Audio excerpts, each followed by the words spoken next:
There's 7 biblical signs God is bringing you into a season of growth.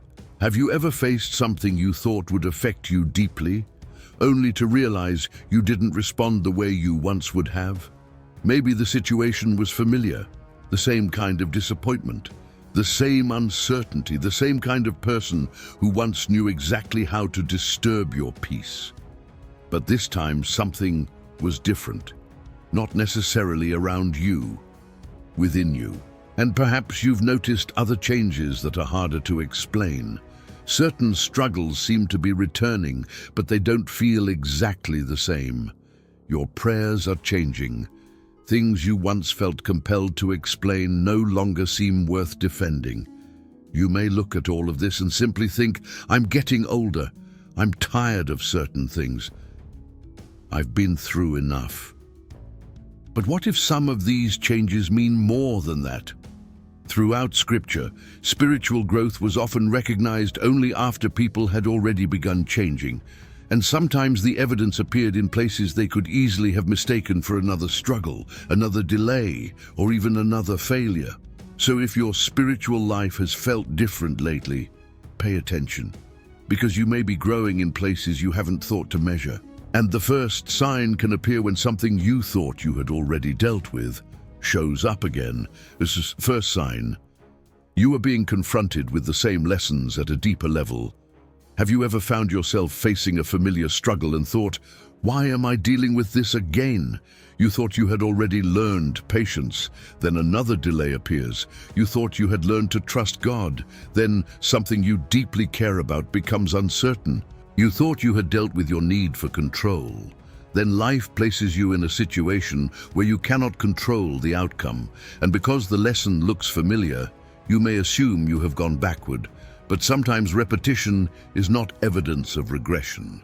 Sometimes the same truth is being tested at a deeper level. That is the first biblical sign God may be bringing you into a season of growth. You are being confronted with lessons you already know, but in situations that require more from you. Consider Abraham. In Genesis 12, God called Abraham to leave his country and go to a land God would show him. Abraham obeyed. That required faith. He left what was familiar without knowing exactly where God was taking him.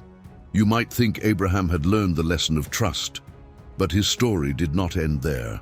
Again and again, Abraham encountered situations that brought him back to the same fundamental question. Will you trust God with what matters most? He had to trust God with direction, then with provision, then with the promise of a son when both he and Sarah were old. And eventually, in Genesis 22, Abraham faced the most difficult test of all. God told him to offer Isaac. Whatever questions that passage raises, one thing in the narrative is unmistakable.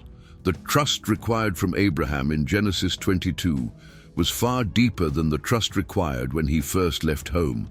The lesson had not changed, but Abraham had, and therefore, the depth at which he encountered that lesson could change too.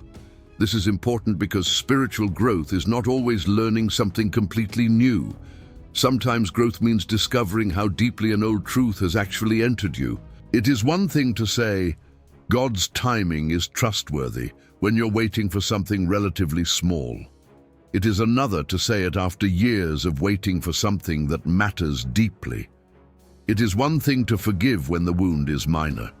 It is another when the person never apologizes. It is one thing to surrender something you could easily live without.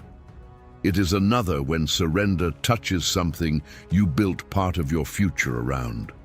The principle is the same, but the roots have to go deeper. Think about learning a musical instrument. At first, you practice simple scales. Years later, even advanced musicians still practice those scales. Why?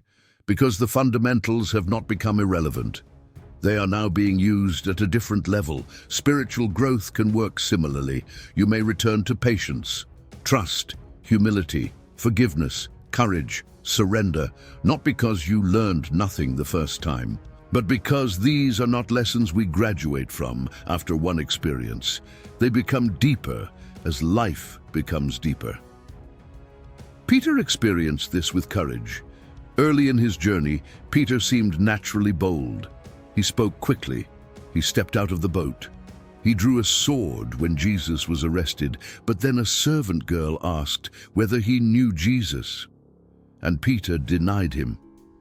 His idea of courage was exposed.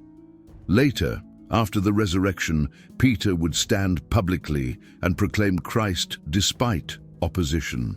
It was still courage, but now it had passed through failure, humility, restoration, and dependence on God. The same quality had become deeper.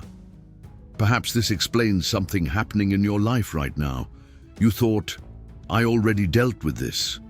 Maybe you did, at the level where you were then, but now life is asking something more from the person you have become.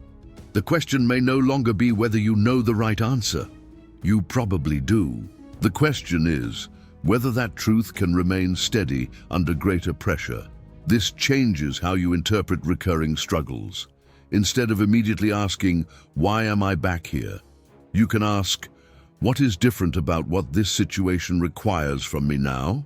Maybe the old situation made you impatient. This one is teaching endurance. Maybe the old disappointment taught you to recover.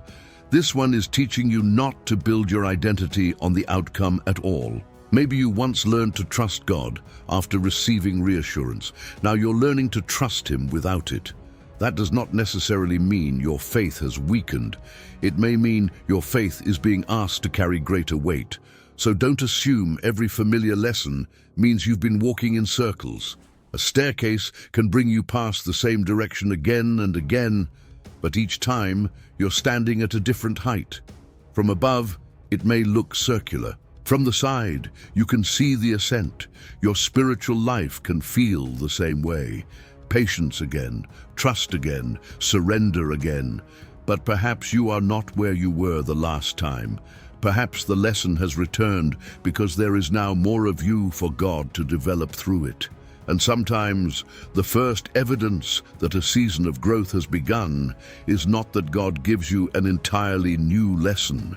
It is that an old truth suddenly requires a deeper version of your faith. Second sign, things you already know are becoming things you must now live. There is a point in spiritual growth when knowing the right answer is no longer enough. You already know that God is faithful. You know you should forgive. You know you should be patient. You know fear should not control your decisions. You know your identity should be rooted in Christ rather than other people's approval. If someone asked you what the Bible teaches about these things, you could probably answer. But then, life places you in a situation where the truth is no longer something you can simply explain. You have to live it. And that is the second biblical sign God may be bringing you into a season of growth. Things you already know are becoming things you must now practice. James speaks directly about this. Do not merely listen to the word, and so deceive yourselves. Do what it says. That distinction is uncomfortable because listening can create the feeling of growth without requiring the cost of growth. You can understand patience without having to wait. You can agree with forgiveness without having anyone difficult to forgive. You can believe that God provides without ever facing uncertainty. You can admire courage while remaining inside situations where courage is unnecessary. Then life changes. Suddenly, the truth you have carried in your mind begins asking something from your life. A powerful example of this appears in the story of Shadrach, Meshach, and Abednego. These young men knew whom they worshipped. They had already chosen faithfulness to God while living in Babylon. But in Daniel 3, their conviction moved from belief into consequence. Nebuchadnezzar ordered everyone to bow before the golden image he had created. Refusing was not merely unpopular, it could cost them their lives. When they were brought before the king, they were given another opportunity to comply. Their response reveals what happens when truth becomes lived conviction. They said that God was able to deliver them from the furnace. But then they added, "Even if he does not, we want you to know, Your Majesty, that we will not serve your gods." Those words are powerful because they removed the outcome from their obedience. They did not say, "We will obey God because we know He will rescue us." They essentially said, "We will obey God because He is God, even if obedience does not produce the outcome we want." They probably already believed that before the furnace, but now they had to live it. There is a difference. Many truths become part of us only after they cost us something. You may believe that your worth does not depend on people's approval. Then someone misunderstands you, and you have to resist the urge to spend days trying to change their opinion. Now the truth becomes practice. You may believe God can guide you. Then you reach a crossroads where no option gives you complete certainty. Now trust becomes practice. You may believe forgiveness matters. Then someone hurts you in a way that cannot simply be forgotten. Now forgiveness is no longer a concept. It becomes obedience. This is why growth can sometimes feel more difficult rather than easier. You may wonder, why is God allowing me to face this when I already understand the lesson? Perhaps because understanding was never the final destination. Formation was. Consider the difference between reading about physical strength and developing it. You can study exercise, understand every movement, learn exactly how muscles grow, but eventually resistance must be applied. Without resistance, the knowledge never becomes strength. Spiritually, life provides resistance. Not every difficulty is sent by God as a test. We live in a broken world where hardship has many causes, but God can use what we encounter to move truth from our minds into our character. That is where growth becomes visible. Paul told the Philippians, "Whatever you have learned or received or heard from me or seen in me, put it into practice." Again, Scripture brings us back to the same movement. Learned, then practiced. Perhaps you've noticed this happening recently. You're hearing messages and thinking, "I already know this." Maybe that is precisely the point. Perhaps you don't need another explanation of trust right now. You need to trust. Perhaps you don't need another teaching about patience. You are standing inside the situation where patience is becoming part of you. Perhaps you don't need another definition of surrender. Something in your life is giving you the opportunity to surrender. This changes the question you ask. Instead of, "Lord, what new thing do I need to know?" Sometimes the better prayer becomes, "Lord, what truth you've already shown me do I need to live today?" That prayer can reveal where growth is actually happening, because spiritual maturity is not measured by how many biblical principles you can recognize. Eventually, it is revealed by what those principles produce when life becomes difficult. Shadrach, Meshach, and Abednego entered the furnace carrying the same conviction they had before it. But after the furnace, that conviction had been proven under pressure. And perhaps something similar is happening in you. The truths God taught you in quieter seasons are meeting real life now, not because they have stopped being enough, but because they are becoming more than ideas. They are becoming your responses, your decisions, your boundaries, your endurance, your character, and sometimes that is one of the clearest signs of growth. You are no longer simply learning what you believe, you are discovering whether you can live like it is true.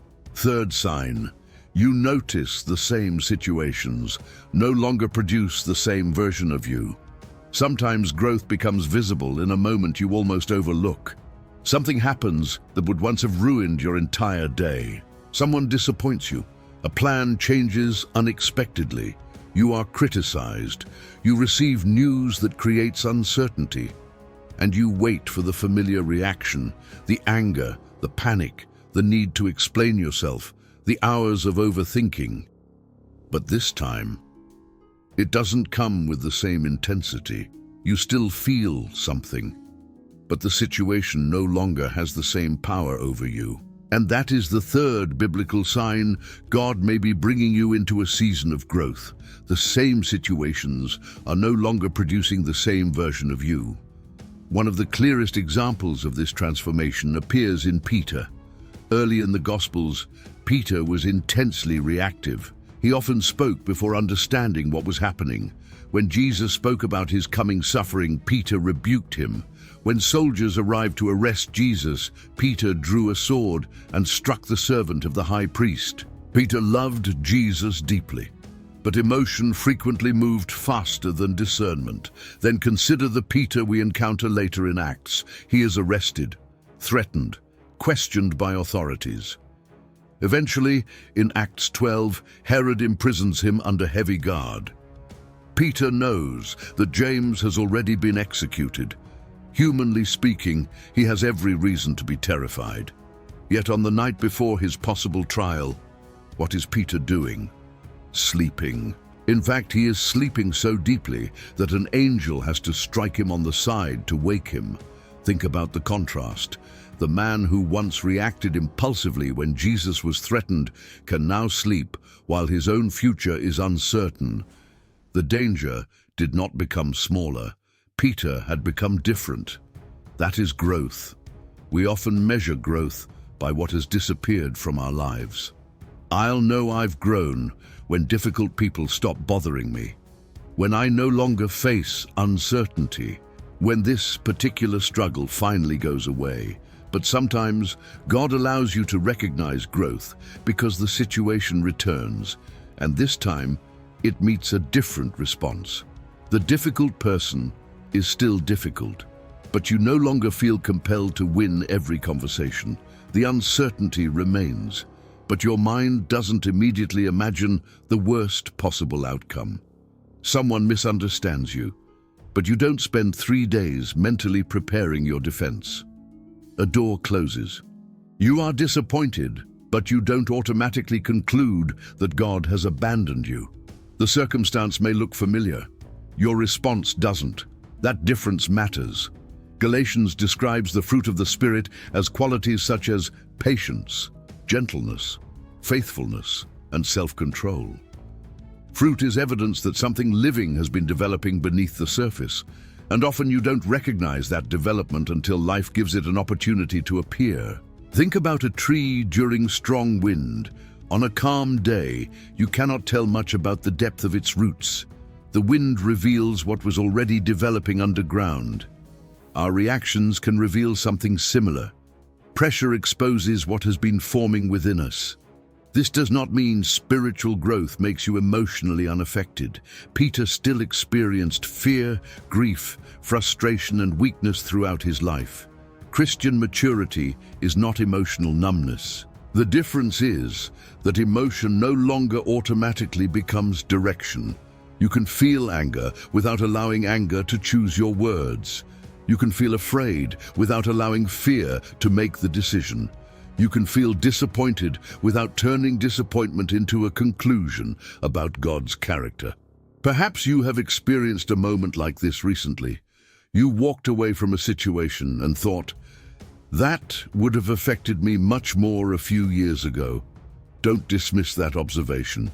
You may be looking at evidence of growth. Sometimes we are so focused on the areas where we still struggle that we fail to notice the areas where struggle has already lost territory. You remember that you still became anxious, but you forget that anxiety lasted 20 minutes instead of 2 days. You remember that criticism still hurt, but you overlook the fact that you no longer needed everyone to agree with you afterward. You remember that you became angry, but you forget that this time you paused before speaking. Growth often appears in these differences, not perfection, difference. The distance between stimulus and reaction becomes wider. Wisdom begins entering that space.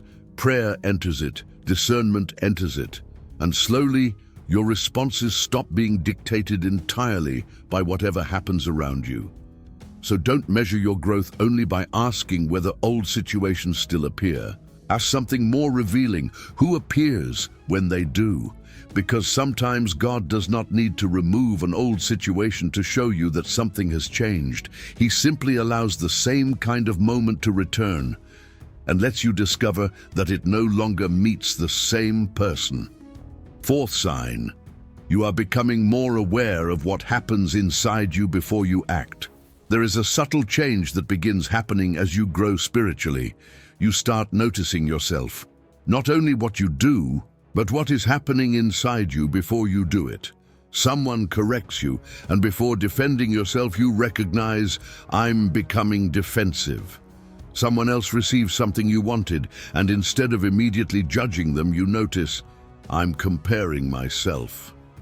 A decision feels urgent, but something inside you realizes, this may not be wisdom, this may be fear. That awareness may seem small, but it represents an important shift. And that is the fourth biblical sign God may be bringing you into a season of growth. You are becoming more aware of what is happening within you before it becomes a reaction. When we are spiritually immature, we often experience emotions as though they are instructions. If we feel offended, we respond defensively. If we feel afraid, we retreat. If we feel impatient, we rush. If we feel suspicious, we assume our suspicion must be accurate. There is very little distance between what happens inside us and what comes out of us. Growth begins creating space. One of the clearest biblical examples of this kind of self-awareness appears in Nehemiah. When Nehemiah was rebuilding Jerusalem's walls, his enemies repeatedly tried to distract and intimidate him.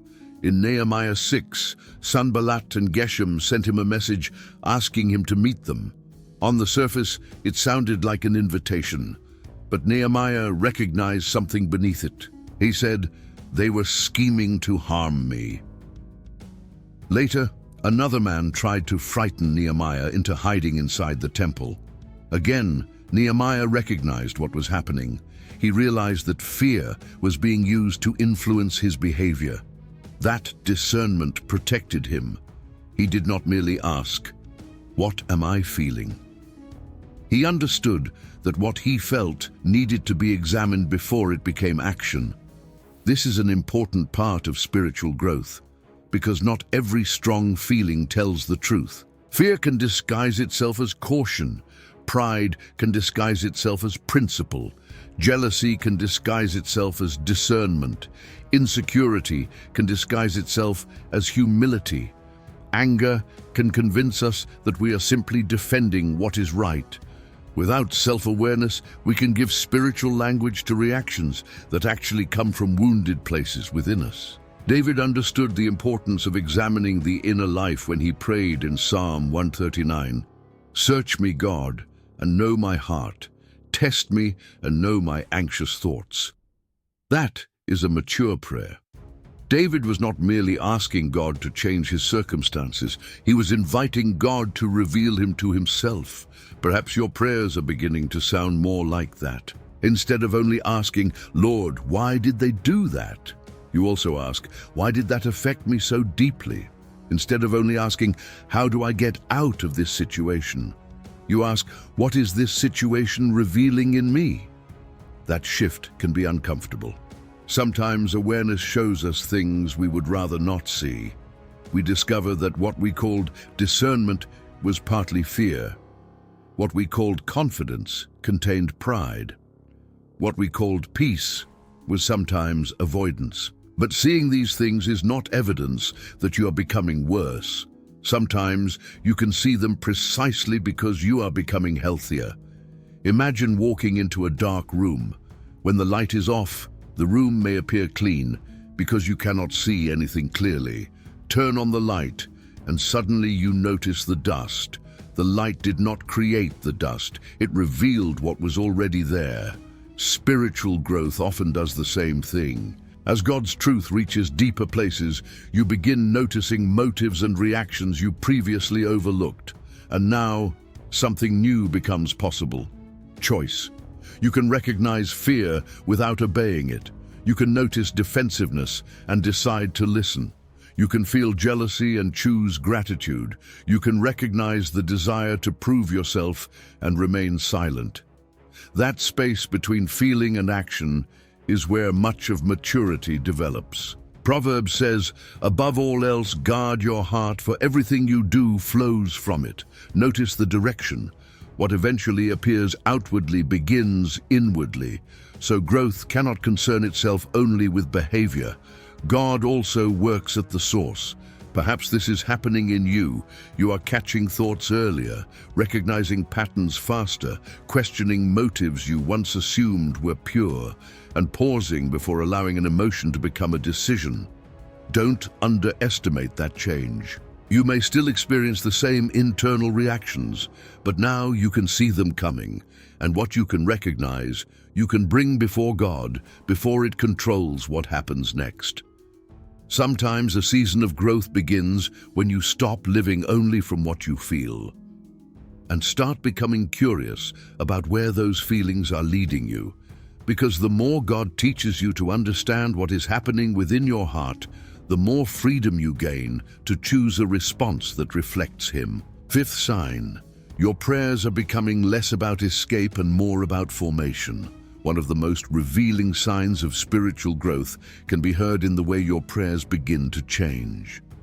There was a time when difficulty immediately produced one request: Lord, take this away, end the waiting, remove the problem, change the person, open the door, give me an answer. And there is nothing wrong with asking God for relief. Scripture is filled with people crying out for deliverance. But as your faith grows, another kind of prayer begins appearing alongside those requests. Lord, while I am here, don't let this season be wasted. Show me what needs to change in me. Teach me how to respond faithfully. Who are you forming me to become through this?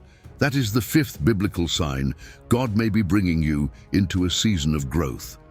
Your prayers are becoming less focused only on escape and more concerned with formation. One of the clearest examples of this transformation appears in the life of Paul. In 2 Corinthians 12, Paul describes what he calls a thorn in the flesh. Scripture does not tell us exactly what it was, but Paul clearly wanted it gone. 3 times he pleaded with the Lord to remove it. That matters. Paul did not pretend suffering was pleasant. He asked for change. But God's answer was not the answer Paul requested. Instead, God told him, "My grace is sufficient for you, for my power is made perfect in weakness." The thorn remained, but Paul's understanding of what could happen within the situation changed. He began seeing weakness differently. The prayer for removal became an encounter with sufficient grace. This is one of the difficult transitions of mature faith. At first, we often evaluate God's work by asking whether the circumstance changed. But eventually, another question becomes possible. What if God is doing something in me before He does something around me? That question does not romanticize suffering. Some situations should change. Some relationships require boundaries. Some injustices must be confronted. Jesus Himself prayed in Gethsemane, "My Father, if it is possible, may this cup be taken from me." There is nothing spiritually immature about asking God for another way. But Jesus continued, "Yet not as I will, but as you will." Both prayers existed together. The desire for relief and the willingness to remain surrendered. That is maturity. You can ask God to open the door while also asking Him to shape you while it remains closed. You can pray for healing while asking for grace to live faithfully today. You can ask for clarity while allowing uncertainty to teach you dependence. You can ask God to change someone else while inviting Him to examine your own heart. Something changes when prayer becomes more than an attempt to control the outcome. It becomes a place where you allow God to form you. Think about clay in the hands of a potter. If the clay could speak, perhaps it would often ask for the pressure to stop. But pressure is part of how shape is formed. This does not mean every pressure in life was deliberately sent by God. It means no pressure has to remain spiritually useless when placed in His hands. Romans 5 says that suffering produces perseverance, perseverance character, and character hope. There is movement inside the difficulty. And perhaps you have begun noticing that movement in your prayers. You still want the answer, but you want wisdom too. You still want the season to change, but you no longer want to leave it unchanged yourself. You begin asking, "Lord, if I have to wait, teach me how to wait without becoming bitter. If I have to confront this, help me do it without losing my character. If this door stays closed, don't let disappointment turn into resentment. If you give me what I'm asking for, make sure I'm ready to carry it. Those are different prayers. They reveal that your greatest concern is no longer simply comfort, it is alignment. James tells believers facing trials to ask God for wisdom. That instruction is significant. Not merely ask God to end the trial, but ask for wisdom while you are inside it. Because sometimes the first gift God gives in a difficult season is not an exit. It is the wisdom to walk through it differently. Perhaps that is happening in you. You still pray honestly for what you desire. You still ask God to intervene. But somewhere inside those prayers, a deeper request has appeared.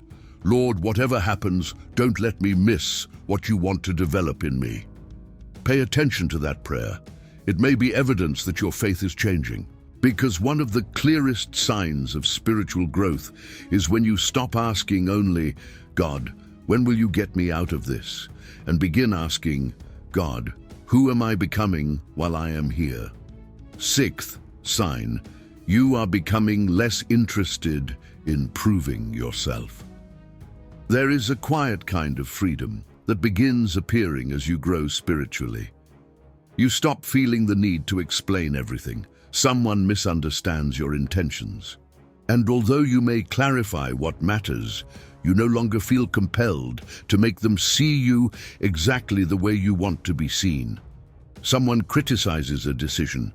You consider whether there is truth in what they said. But you don't spend the rest of the day constructing arguments in your mind. Someone tries to provoke you, and something that once would have pulled you immediately into conflict now feels strangely unimportant. That is the sixth biblical sign. God may be bringing you into a season of growth. You are becoming less interested in proving yourself. This does not mean becoming passive. There are moments when truth needs to be defended. Misunderstandings sometimes need clarification. Boundaries sometimes need to be stated firmly.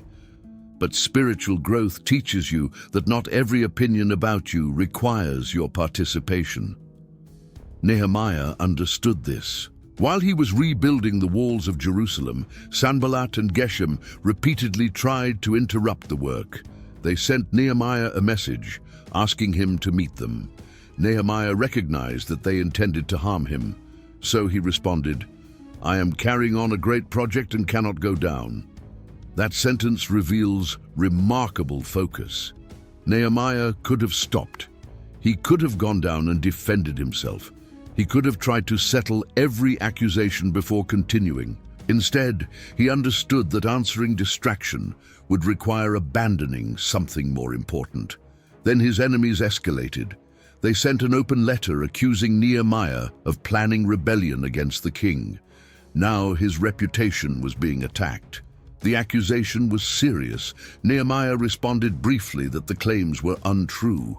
Then he returned to the work.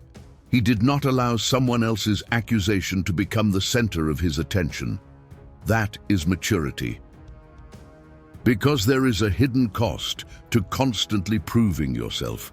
Every unnecessary defense consumes attention that could have been invested somewhere more meaningful.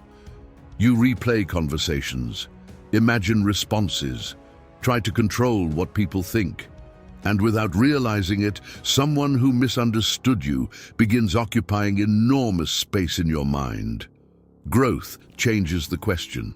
Instead of asking, "How can I make them understand me?" you begin asking, "Does this actually require a response?" Sometimes the answer is yes, but increasingly you discover that sometimes the answer is no. Jesus demonstrated this kind of security repeatedly. There were moments when he answered accusations directly. At other times, he remained silent. Before Herod, who questioned him at length, Jesus gave no answer. That silence was not weakness. Jesus simply did not need every person in the room to recognize who he was in order to remain secure in his identity. That is difficult when our identity depends heavily on approval. If being misunderstood threatens how you see yourself, correcting everyone feels urgent. But when your identity becomes increasingly rooted in God, other people's interpretations lose some of their authority over you. You can be misunderstood without becoming uncertain about yourself. You can be criticized without immediately assuming you must either collapse or fight. You can even discover that someone dislikes you and continue living faithfully. Paul wrote in Galatians 1, "If I were still trying to please people, I would not be a servant of Christ." That doesn't mean Christians should stop caring how their actions affect others. Humility still listens, love still considers other people, but pleasing everyone cannot remain the standard by which you make decisions. Perhaps you're noticing this shift. You are explaining less, not because you've become cold, but because you have become more selective about where your energy belongs. You are learning that being right does not require winning every argument, that having good intentions does not guarantee everyone will understand them, and that sometimes character will explain over time what words cannot prove in a moment. This can feel strange at first. You may wonder whether you've simply become tired, but perhaps something healthier is happening. Maybe you finally understand that your peace does not need to be negotiated with every person who has an opinion about you. Nehemiah's enemies wanted him to come down from the wall. He refused because he knew what deserved his attention. Perhaps spiritual growth is teaching you the same thing. There are conversations worth having, corrections worth receiving, truths worth defending. But there are also distractions that become powerful only when you keep giving them your attention. And sometimes, one of the clearest signs that you are growing is that you no longer need to stop what God has placed before you, simply to prove yourself to someone who has already decided not to understand. Seventh sign, you begin recognizing growth in places you once called failure. Sometimes growth becomes visible only when you look backward. There are seasons you once considered failures. A prayer was not answered the way you hoped. A plan collapsed. You made a mistake you wish you could undo. You waited much longer than expected. Perhaps you watched something end that you were certain was supposed to continue. At the time, you measured the season by what it failed to produce. But years later, you begin noticing something you couldn't see while you were living through it. You did not receive what you expected, but you did not leave unchanged. And that is the seventh biblical sign. God may be bringing you into a season of growth. You begin recognizing growth in places you once called failure. One of the clearest examples of this is Peter. Peter's denial of Jesus must have felt like one of the greatest failures of his life. He had confidently told Jesus that even if everyone else fell away, he would remain faithful. Hours later, Peter denied knowing him 3 times. Then the rooster crowed. Peter remembered Jesus' words and went outside, weeping bitterly. Nothing about that moment looked like growth. It looked like collapse. Peter had discovered that he was not as strong as he believed himself to be. But failure revealed something success might have hidden for much longer. Peter's confidence contained too much confidence in Peter. After the resurrection, Jesus restored him. In John 21, Jesus asked him 3 times, "Do you love me?" Then he entrusted Peter with responsibility. "Feed my sheep." Peter's failure did not become the end of his calling. But neither did Peter simply return to being exactly who he was before. Something had been broken in him that needed to be broken, the illusion of self-sufficiency. Later, Peter would become a courageous leader in the early church. But now, his courage had passed through failure. His confidence had encountered weakness. His leadership had been touched by grace. The season he might once have called his greatest failure had become part of his formation. This is an important distinction. It does not mean every failure is secretly good. Some mistakes carry painful consequences. Some losses should be grieved. Some doors close because of decisions we genuinely wish we had made differently. Biblical growth does not require pretending those things didn't hurt. It means discovering that God can still produce something from them. Romans 8 tells us that God works in all things for the good of those who love him. That does not mean all things are good. It means God is not limited to working only with the parts of your story you would have chosen. He can redeem what you would have erased. He can teach through what you wish had happened differently. He can even use failure to expose something that success allowed you to avoid. Perhaps you're beginning to see this in your own life. The season you thought wasted your time taught you patience. The rejection you thought diminished you weakened your dependence on approval. The mistake that embarrassed you made you more compassionate toward other people's weakness. The unanswered prayer forced your faith to become less dependent on receiving the outcome you wanted. The period when you felt lost taught you how deeply you needed God's wisdom. You would not necessarily choose those experiences again, but you can finally recognize that they did not leave you empty. That is growth. Think about a scar. A scar does not say the wound never happened. It says the wound is no longer open. The evidence of pain remains, but in a different form. Some parts of spiritual growth look like that. You can remember what happened without being controlled by it. You can speak about an old disappointment without reliving all of its bitterness. You can acknowledge where you were wrong without needing to hide from the memory. The story remains part of you, but it no longer has the same meaning. And perhaps this is one of the greatest changes that happens in a season of growth. You stop measuring your life only by outcomes. You begin measuring formation. Not only did I get what I prayed for, but what did I learn about God? Not only did this plan succeed, but who did I become while carrying it?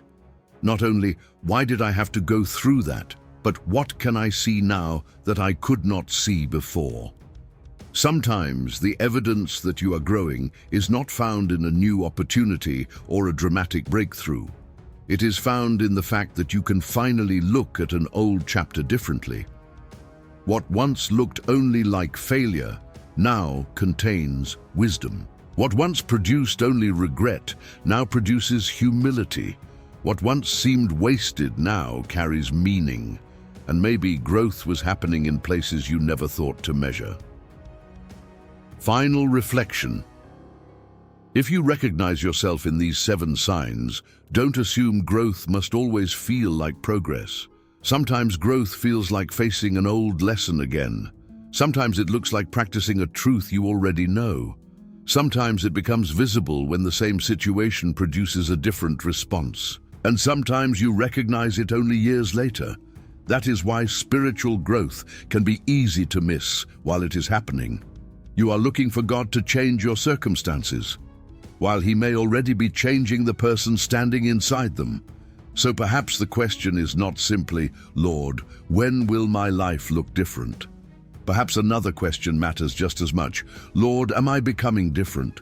Because if your reactions are changing, if your prayers are changing, if you understand your own heart more clearly, if you no longer need to prove yourself as often, and if even old failures are beginning to produce wisdom, then your season of growth may not be somewhere in the future. It may already have begun. And perhaps one day you will look back and realize that the greatest evidence was never that life became easier. It was that through everything life placed before you, God was quietly forming more of Christ in you.